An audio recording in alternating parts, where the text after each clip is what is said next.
everyone, I'm Nell. You probably know that the Bible is full of stories, but they're not just random stories. They're true stories about God's big plan to rescue people from sin and death. God's plan centers on one person, His Son Jesus. The story you're about to hear is the story that changed everything.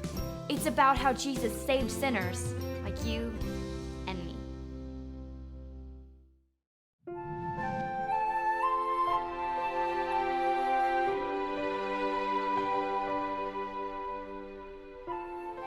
Jesus came with his disciples to a place called Gethsemane. He said to them, "Sit here while I go over there and pray." Jesus became very sad and troubled. Jesus went a little farther. He fell face down and prayed to God, "Father, if it is possible, take this suffering away from me, but only if it is part of your plan." Jesus came back and found the disciples asleep. Again, Jesus went away and prayed to God. And again, Jesus found his disciples sleeping. He said to them, "Get up. I'm going to be betrayed." Suddenly Judas, one of the disciples, arrived. A large crowd carrying swords and clubs was with him.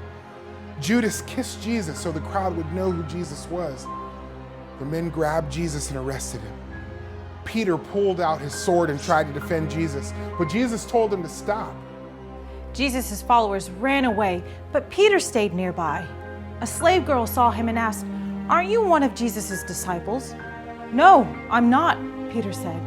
Twice more, as Peter waited to see what was happening to Jesus, someone asked him if he was a follower of Jesus.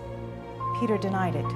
The men who arrested Jesus led him to the house of Caiaphas, the high priest. The priests and high council were trying to find a reason to kill Jesus, but they could not. The high priest asked, "Are you the Messiah, the Son of God?" Jesus replied, "Yes, that's right." The high priest said, "Aha! He has blasphemed or spoken against God."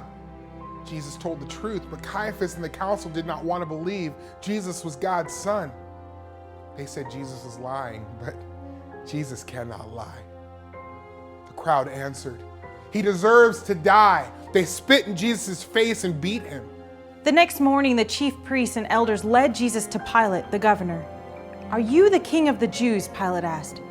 "Yes, that's right," Jesus replied. The men accused Jesus of various crimes, but Jesus said nothing. "What should I do with Jesus the Messiah?" Pilate asked the crowd. They all answered, "Crucify him." He handed Jesus over to them and said, "Do whatever you want." The governor's soldiers took off Jesus' clothes and put a scarlet robe on him. They made a crown of thorns and put it on his head. And they mocked him. "Here is the King of the Jews." Then they beat him and led him away to be killed. The soldiers nailed Jesus to a cross. They put a sign above his head that said, "This is Jesus, the King of the Jews." 2 criminals were crucified next to him. From noon until 3 in the afternoon, darkness covered the land. Jesus cried out, my God, why have you forsaken me?" Jesus shouted again with a loud voice, and then he died. Suddenly the curtain in the sanctuary split into 2 from top to bottom, and there was an earthquake. One of the men guarding Jesus' body said, "This man really was God's son." That evening, Jesus was buried in a rich man's tomb cut into a rock.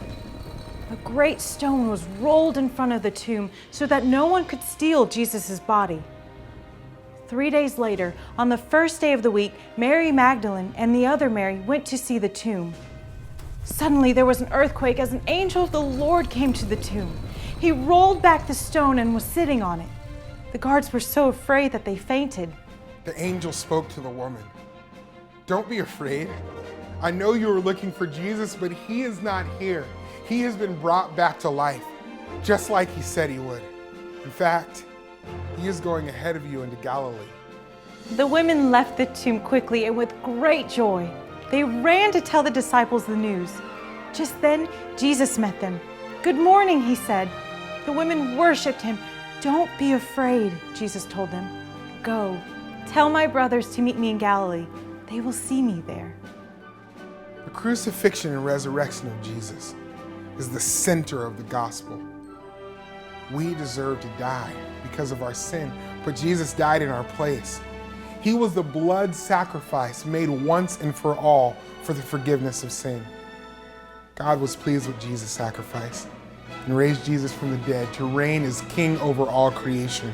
We are forgiven only through Jesus.